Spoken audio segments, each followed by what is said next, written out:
예전에 이 갈릴레이가 한 유명한 말이 있습니다. 그래도 지구는 돈다. 이렇게 말을 하지 않았습니까? 그런데 이 말을 했던 당시에 어떤 일이 있었습니까? 이 마녀 사냥이 있었습니다.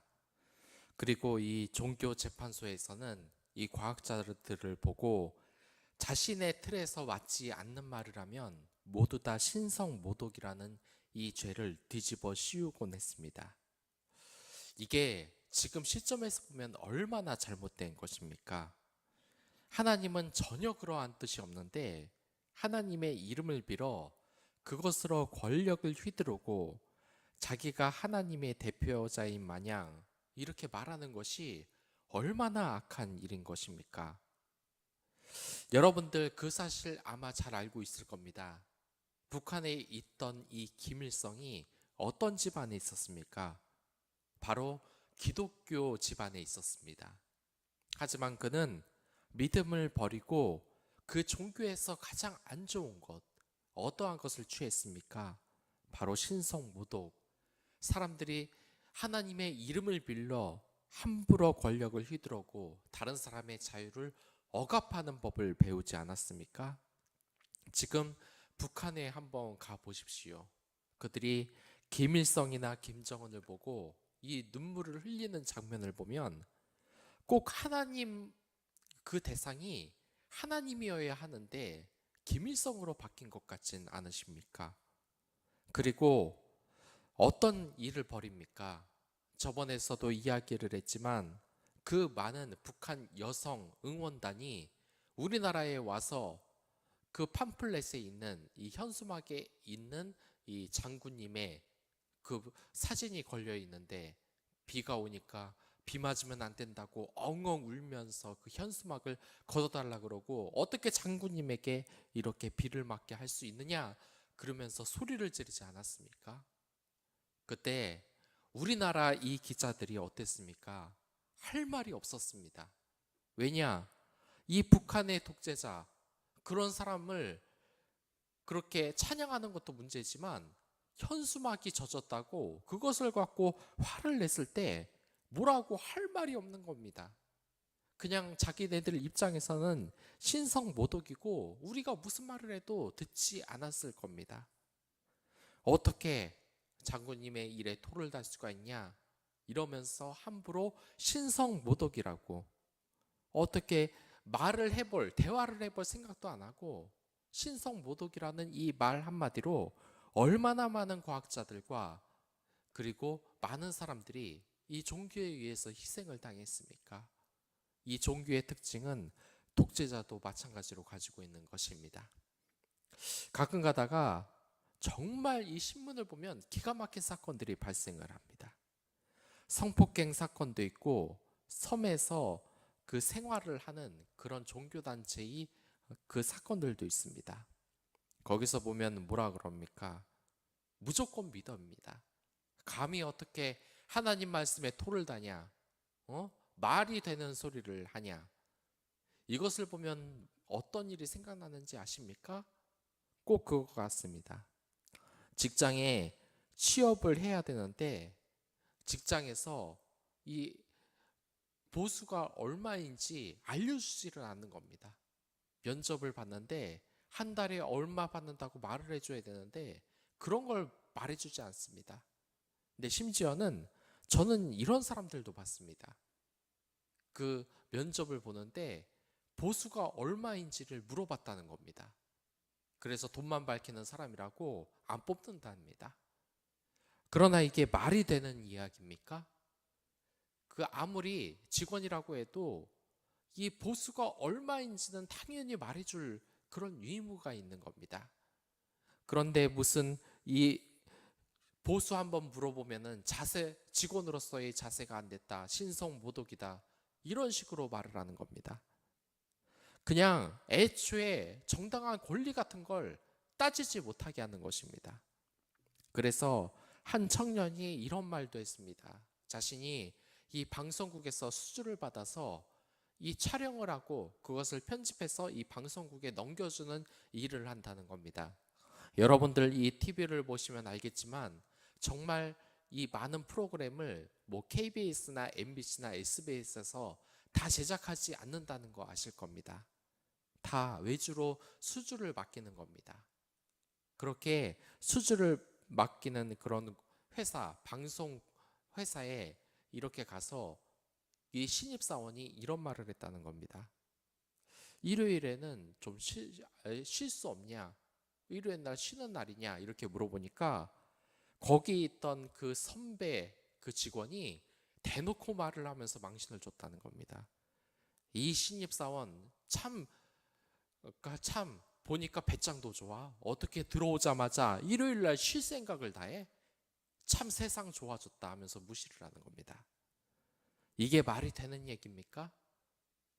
노동법에도 나와 있지만 일요일 날 쉬는 것은 당연한 권리입니다. 뿐만 아니라 토요일도 쉬어야 되는 겁니다.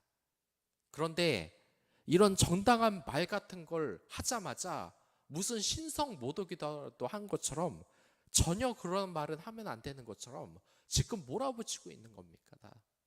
이런 사람들 보면은 정말 무례하고 제대로 가정교육이 돼 있지 않고 상대방에 대한 공감 능력이 떨어지는 것입니다. 이런 사람들과는 정말 다시 대화를 하고 싶지가 않습니다. 꽉 막혔습니다. 자신의 고민을 말하려고 대화하는 사람은 아예 배려를 하지 않는 것입니다. 지금 빌닷이 욥을 비난하는 것도 이와 같은 것입니다. 엘리바스는 그래도 나름대로 이 욥을 약간은 인정해주고 시작을 했습니다.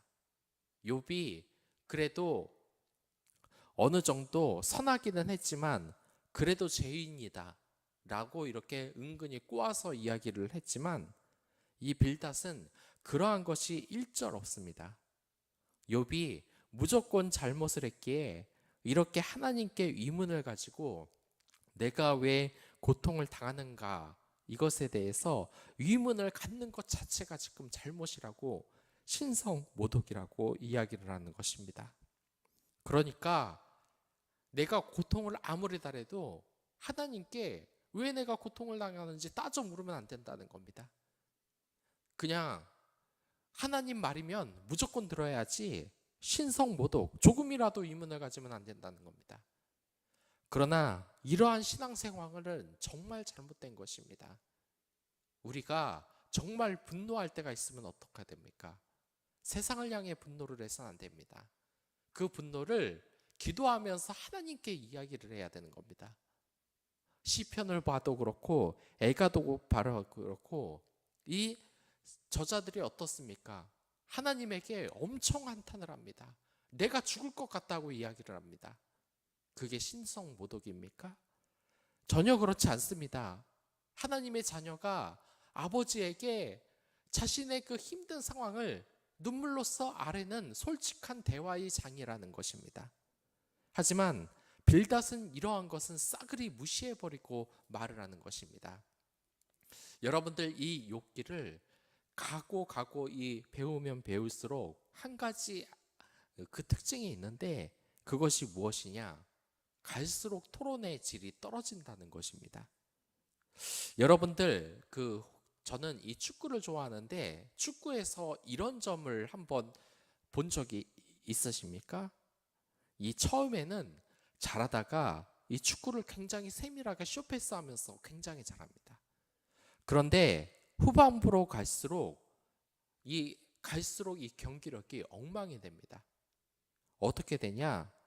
이 촘촘하게 이 대형을 촘촘하게 유지해가지고 그 같은 편 길이는 이 거리를 좁혀야 됩니다. 근데 이 후반부로 가면 갈수록 이 촘촘했던 이 선수들의 이 배열들이 점점점 벌어지게 됩니다. 그러면서 상대방이 이렇게 올 때 숏패스를 할 때 그것을 막지를 못합니다. 그리고 후반전이 되면 어떻게 되느냐? 후반전 한 20분, 30분 거의 끝날 때쯤 다 되면 상대방이 이제 숏패스를 하지를 않습니다. 어떻게 하냐면 저기 골키퍼 있는 쪽에서 그 상대방 진영, 거기에 골키퍼가 있는 그 공격 진영까지 숏패스고 뭐고 그냥 롱패스 한번 해버립니다. 근데 참 이상한 게 그게 통합니다. 전반전에서는 이렇게 하면은 절대로 안 통합니다. 왜냐? 이 선수들이 수비수들의 체력들이 다들 높기 때문에 이 진영도 굉장히 촘촘하고 이들이 체력이 있기 때문에 아주 세밀하게 수비를 합니다. 그러나 이 후반전에 가면은 완전히 이 선수들의 체력이 떨어져 버리기 때문에 상대방이 롱볼을 한번 차버렸다. 그래도 이걸 빨리 따라가서 걷어낼 수가 없는 겁니다. 그래서 이 후반부에 다 되면은 롱볼을 뻥뻥 차더라도 이게 슛이 되는 것, 골이 되는 경우가 굉장히 많다는 겁니다. 지금 욕과 새 친구의 토론도 지금 마찬가지라는 겁니다. 처음에 이 새 친구는 나름 괜찮은 것처럼 논리를 펼치기도 합니다. 그런데 여러분들 이 욕기를 잃어보면 알겠지만 지금 엘리바스에 비해 빌닷은 완전히 답정너 스타일로 이야기를 합니다. 이 엘리바스보다 훨씬 말하는 이 농계의 전제 자체가 훨씬 느슨하고 허술해집니다. 그리고 이 다음에 나오는 이 소발들은 완전히 억지로 되고 이들의 토론 스타일이 가면 갈수록 욥기 42장으로 가면 갈수록 점점 더 안 좋아집니다. 논개 같은 게 거의 없어지고 마치 후반전의 축구 선수들처럼 체력이 다 떨어진 것처럼 이들 또한 체력이 떨어지고 컨디션이 떨어진 것처럼 이렇게 신속모독이라는 등 그리고 나중에는 무슨 이상한 용어까지 사용을 합니다. 이러면서 토론의 질이 점점 떨어져야 되는 것입니다. 떨어지는 것입니다. 여러분들, 이들이 왜 이렇게 되겠습니까? 결국 사람의 지혜로 하기 때문에 그런 것입니다.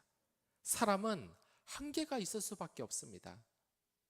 우리 사람들이 정말 이 운동 경기 좋아한다고 계속 이렇게 보더라도 사람의 체력은 한계가 있듯이 후반전에서는 경기력이 완전히 떨어지는 것처럼 이 사람들도 똑같습니다. 그 지혜가 자랑하려고 이렇게 판을 짜줘도 갈수록 그 수준이 말도 안 되게 떨어지는 것입니다. 그렇기 때문에 우리가 하나님 앞에서 정말 겸손해야 하는 겁니다. 자신들의 색깔을 갖고 밀어붙여 봤자 우리는 인생의 후반전을 하나님 없이는 지쳐 쓰러지는 이 축구 선수들처럼 또한 이 세 명의 지혜자들처럼 정말 이 무력한 모습이 낱낱이 다 드러날 수밖에 없는 것입니다. 기독교에는 이 변증학이라는 것이 또한 있습니다. 이 변증학이 뭐냐면 한마디로 신성모독을 하는 말을 달고 사는 기독교인과는 아예 정반대의 입장입니다. 신성모독 따로 또한 변증학이 따로 있는 것입니다. 이 기독교 변증학이라는 것은 뭐냐면 바로 그러한 것입니다. 이 믿지 않는 사람들과 대화의 창을 열어놓는 겁니다. 그러니까 믿지 않는 사람이 하나님이 어떻게 있어? 나는 없다고 생각해. 그러면 신성모독이다. 저 녀석 태워 죽여야 된다 하고 불지르는 것이 신성모독이라면 이 기독교 변증학은 전혀 다른 것입니다. 하나님은 이 세상에 없다. 어떻게 하나님이 있을 수가 있어? 하고 따지는 이 상대방에게 논리적으로 아니야, 그렇지 않아. 하나님은 이런 이유 때문에 이 세상에 있는 것이야 라고 토론을 같이 하는 것이 이 기독교적 변증학이라는 겁니다. 우리의 자세가 그래야 된다는 겁니다. 하나님을 믿는다고 이 빌닷처럼 무슨 말만 하면 다 신성모독이라고 무식하게 밀어붙인다. 그거 하나님에 대한 올바른 자세가 결코 아닌 것입니다. 우리는 기독교적 변증학적 이 자세를 가져야 하는 것입니다. 여러분들 이 신학을 많이 하는 사람들이 꼭 배우는 것이 이 변증학이라는 겁니다. 이 막상 강당에 섰는데 많은 성도들이 하나님이 어딨냐? 내가 이렇게 힘든데 라고 하면 거기다 대놓고 신성모독이다. 저딴 소리 하려면 나가라 이 사탄아. 이렇게 말하면 안 된다는 겁니다. 기독교적 변증학의 이 자세를 우리가 가져야 한다는 것입니다. 지금도 그렇습니다. 이 동성애를 대하는 자세가 어떻습니까? 동성애를 주장하면 이 목회자는 무조건 사탄아 물러가라 하면서 동성애자들 앞에서 신성 모독이라고 해서는 안 되는 겁니다. 그보다는 그것에 대해서 잘못했다고 이야기를 하되 왜 잘못됐는지 기독교적 변증학적으로 이야기를 해줘야 되는 것입니다. 그냥 동성애라고 하면 왜 동성애가 잘못된 것이죠? 이렇게 궁금해서 물어보는 사람한테 말도 안 되게 신성 모독이라고 얘기 꺼내내지도 말라고 이렇게 얘기해서는 절대로 안 된다는 겁니다. 구체적으로 이게 왜 잘못이 됐는지 그 사람들이 정말 이 하나님이 계신다는 것을 믿고 싶은데 이성적으로 논리적으로 말이 안 되는 게 많으니까 정말 궁금한 게 많은 것이니까 우리에게 묻는 것이 아니겠습니까? 그런데 그런 궁금증, 이 세상의 고난에 대해서 궁금하다고 할 때 무조건적으로 신성 모독이다라고 말을 하면 그 사람들이 얼마나 이 기독교 공동체 안에서 정말 상처를 받겠습니까? 내 고민을 이야기하고 또한 그 기독교적 궁금증에 대해서 이야기를 하는데 좋은 말이 안 나오면 어떻게 하겠습니까? 여러분들, 물어보는 것은 죄가 아닌 것입니다. 그것을 가지고 뭐라 그런다? 그럼 그 목회자나 그 장로는 하나님의 종인 자격이 없는 것입니다. 단전적으로 어떤 것이 있겠습니까? 저는 그러한 사람들도 한번 본 적이 있습니다. 그 어떤 성도가 이러한 말을 한 것입니다.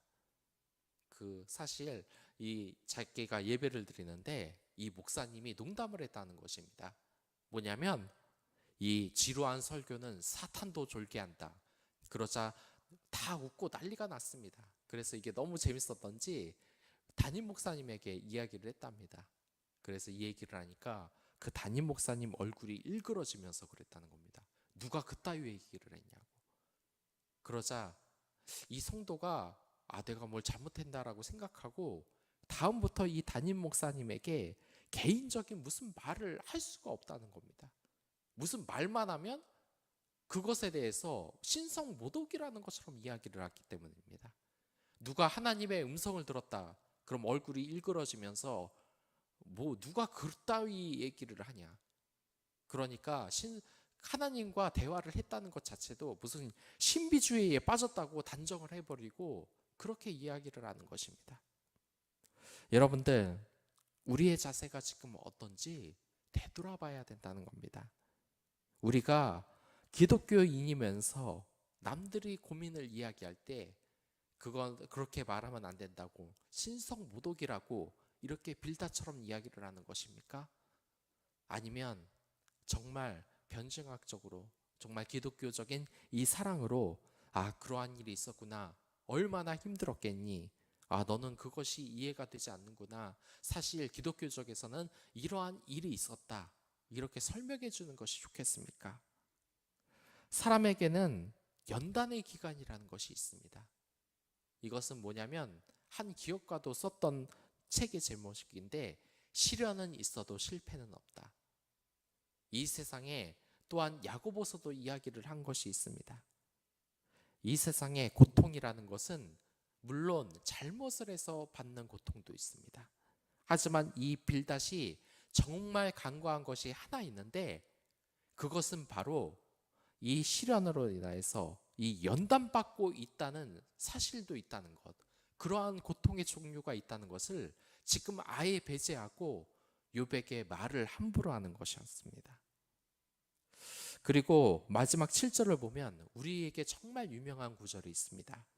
내 시작은 미약하였으나 내 나중은 심히 창대하리라. 이것이 무슨 말입니까? 욥을 조롱하는 말투입니다. 욥이 정말 사람들의 이 존경을 받고 하나님의 축복을 받고 살았지만 그냥 너희 과거는 미약했을 뿐이다. 너는 아무것도 아니었을 뿐이다. 라고 이야기를 하는 겁니다.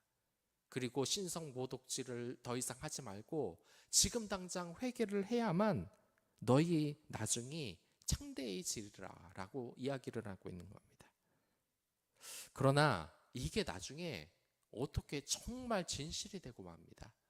욥의 시작은 미약했을지 모르지만 나중에 가면 심히 창대해져서 과거에도 복을 많이 받았지만 나중에는 그 복을 2배로 받습니다. 그리고 이 욥의 믿음도 더욱더 성장을 합니다. 우리가 이렇게 돼야 되지 않겠습니까? 내 시작은 미약하였으나 내 나중은 심히 창대하리라. 주위 사람들, 기독교인들 보고 얼마나 조롱을 합니까? 그러셨어요? 아멘. 능력으로 될 줄 믿어야 되는 거 아니에요? 이렇게 조롱을 하는데 정말 놀라운 것은 하나님이 이 말을 정말 나중에 이루어 주신다는 겁니다. 우리의 시작이 미약해 보였을지 모르지만 나중에는 창대하게 한다는 겁니다. 비록 이 빌닷이 이것을 욥을 조롱하기 위해서 썼는데 이 말이 실제로 이루어졌던 것처럼 우리의 삶도 그렇게 변한다는 것입니다. 여러분들, 내 상황이 욥처럼 힘들다. 그래도 용기를 가지십시오. 여러분들의 시작은 미약하나 나중은 창대할 것입니다. 그리고 힘든 지체의 사람들이 있다면 그 지체의 사람들 보고 꼴 좋다라고 말하는 것이 아니라 네가 죄를 져서 그렇다, 신성모독을 했기 때문이다가 아니라 그에게 진정한 위로를 주시기 바랍니다. 욥처럼 인생의 위기에 있는 사람이 우리의 주위에 얼마나 많습니까? 그들에게 위로를 주는 여러분들이 됐으면 좋겠습니다. 그럼 다 같이 기도하도록 하겠습니다.